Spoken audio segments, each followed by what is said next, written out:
Now let's cover something fun, money and revenue. Woohoo! How was that for excitement? Did you like that? Woo!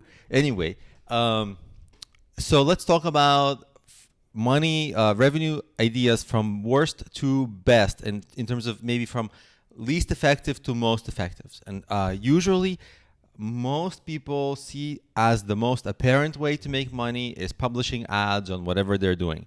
And it's actually the worst way to make money.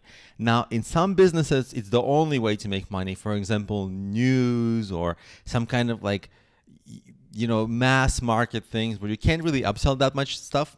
Ads is essentially going to make you the money, but it's going to require you to get a tremendous amount of scale, because usually a typical CPM cost per milli is $5 per 1,000 views. Now, when you get into the hundreds of thousands and millions of views a month, you can dictate your own terms, but until you get there, that's the cost. And as you see, that's the way to the poorhouse. It's really hard to make a significant amount of money, and you know how hard it is to get hundreds of thousands or millions of views a month. That's really difficult scale to reach. So this is not particularly effective.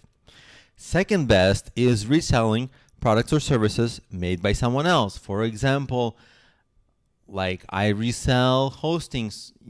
My clients need websites and they're starting a business, so they often need websites, hosting, design, and I don't provide those services myself, so I resell services made by others for an affiliate commission. So that's a big part of affiliate marketing, is just essentially reselling stuff made by others. The problem with it is you collect only a portion of the revenue.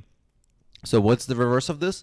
Creating your own products and services, because first, I try to get my clients into getting my own products and services. For example, I might sell them my business planning services, my business starting consultations, and my books and my courses and whatever. And then when they get to the point where, I need a hosting for my website, I need a domain name for my website, then, of course, I don't provide domains and hosting, so I actually refer them out for a fee.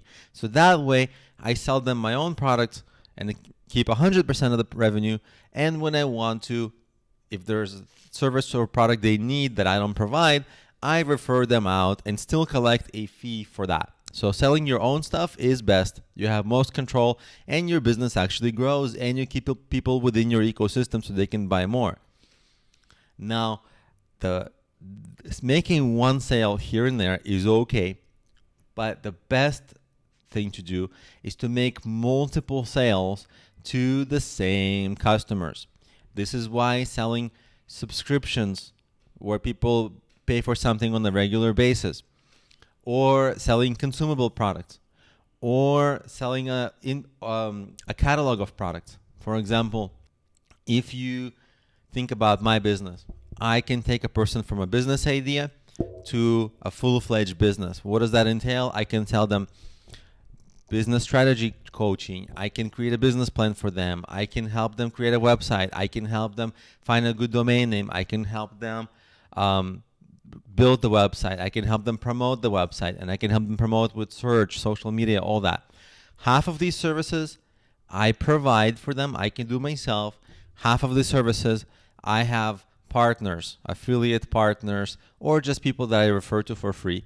But you see, at every juncture there's like 10 or 20 different services I can provide them, stuff that my customers need, and stuff that they'll appreciate when I provide. But see, for me, it's like same person can buy stuff 20 times rather than one time.